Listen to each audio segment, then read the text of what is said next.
Reuters has reported that the Ceylon Petroleum Corporation has lost a $60 million hedging case against Deutsche Bank after a US-based arbitrator ruled in favor of the bank.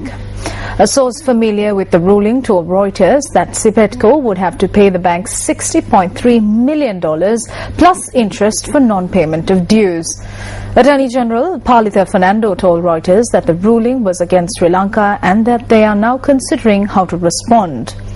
3 foreign banks, namely Standard Chartered, Citigroup and Deutsche Bank, took legal action after CPC refused to make hedging payments of more than $460 million. Deutsche had asked the Washington-based International Center for Settlement of Investment Disputes to arbitrate.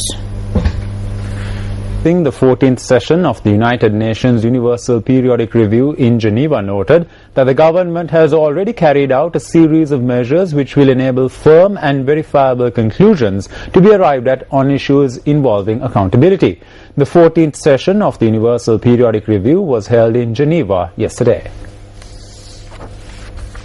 With regard to matters of accountability and the allegations as to the violations of humanitarian and human rights law, the LLRC in its report clearly states that protection of civilian life was a key factor in the formulation of government policy for carrying out military operations, and the deliberate targeting of civilians formed no part of that strategy. We had pointed out in our national report that the government has already carried out a series of measures which will enable firm and verifiable conclusions to be arrived at on issues involving accountability without any element of conjecture or speculation. If reliable evidence is available in respect of any contravention of the law, the domestic legal process will be set in motion. I must stress that these are Sri Lankans and our government is determined to make a full accounting of our people. Conflict touches the lives of everyone. When armed conflict continues for as long as 30 years, as it did in Sri Lanka, it affects generations of people. It is for this reason that the government has placed such primacy on non-repetition of the mistakes of the past and on genuine reconciliation. No one who lived through the conflict would want their children or their children's children to experience what Sri Lanka collectively experienced in the past 30 years. We are aware that reconciliation is not easy exercise, nor is it one that can be achieved overnight. We remain concerned by the consolidation of executive power and that former conflict zones remain militarized. Serious human rights violations continue, including disappearances, torture, extrajudicial killings, and threats to freedom of expression.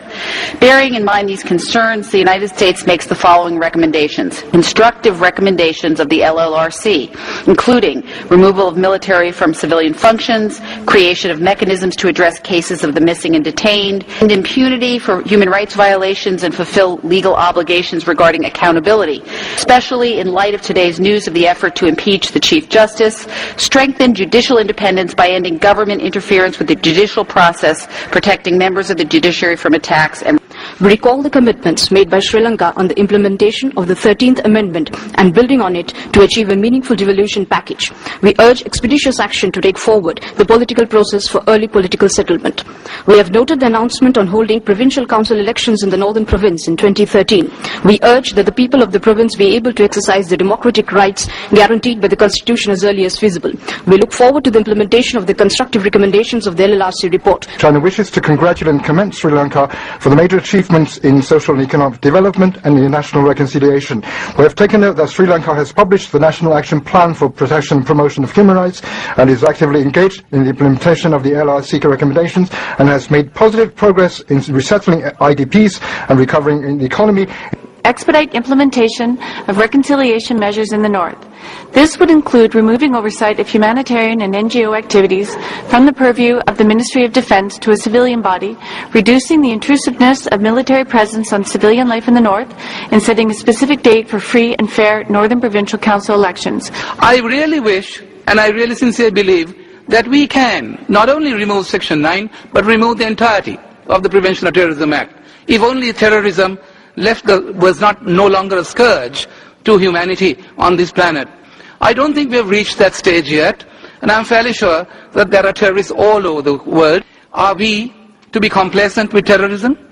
Are we satisfied that terrorism is no more? Or do we resort to legislation of a particular kind to deal with it? I'm fairly sure that the reason for a prevention of terrorism law in any part of the world is to demonstrate to those of them who wish to resort to terrorism that the civilized world is in no mood to create nurseries for terrorists all over the world. Speaking at an event in Gaul today, Deputy Speaker of Parliament Chandima Veerakkudi commented on the steps that will be taken with regard to the impeachment motion brought against Chief Justice Dr. Shirani Bandaranayake.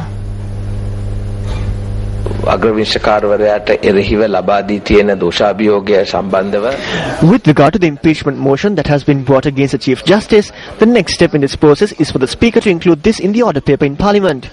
Subsequently, the Speaker would appoint a select committee comprising not less than 7 MPs. That select committee has certain powers to seek explanation from the Chief Justice and inquire into the matter. Within a month, that inquiry will be completed and a report on it will be passed by a majority vote, and it should be handed over to the President. If the CJ is needed to be removed, the President will address Parliament and explain it. That is what is stated in Clause 107 and Understanding Order 78.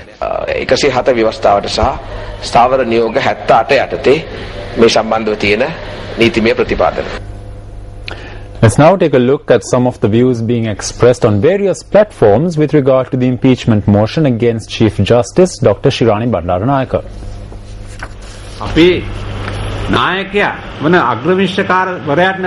If our leader, the Chief Justice, is being treated this way, then what fate could befall us? For example, if you take a labourer at a company, if that labourer is removed from service, then that labourer can go before a labour tribunal. Afterwards, they can file an appeal and go to the High Court, and failing that, they can go to the Supreme Court. The Chief Justice has no place to seek redress. All that this individual can do is go home. This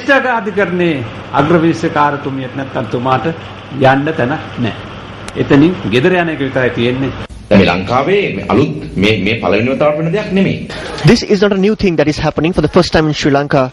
Remember that 2 previous Chief Justices have seen impeachment motions brought against them in Parliament.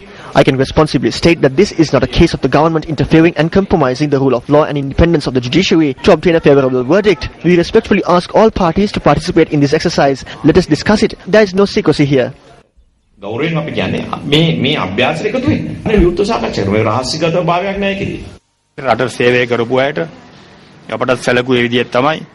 are people who serve the country. Even we were treated in similar fashion. The government and the individual who rules the country think that they can abuse the limitless powers. They have to bring all the public officials within the political net and use thuggery and intimidation, like in the case of the attack on the Judicial Service Commission, to rule the country. In the recent past, we did not receive justice from the courts, but as politicians in this country, we will stand up for the injustice that is being done to the judiciary. පෞගිය කාලේ අධිකරණයෙන් අපට සාධාරණ ඉෂ්ට වුණේ නැහැ. නමුත් මේ අවස්ථාවේ අධිකරණයට වෙන අසාධාරණය ගැන අපි නැගී සිටිනවා රටේ දේශපාලනඥයන් හැටියට. මේ ආශ්චර්යය තමයි රටේ ජනතාවට සහන සලසන. The miracle here is that an impeachment motion is being brought against the judiciary, which serves and provides relief to the people. My friends, look at the independence of the judiciary.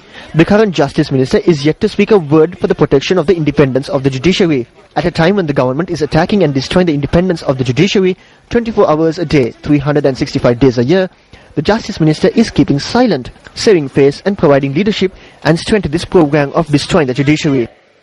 24 පෑම 365 දවසෙම මේ ආණ්ඩුව කෙලසනකොට රටේ අධිකරණ ඇමතිවරයා තමන්ගේ මුනිවත රැකගෙන අධිකරණයේ විනාශ මුඛය කරා ගෙන යන වැඩසටහනට ඔහුත් නායකත්වයේ ශක්තිය සහයෝගය ලබා දෙනවා.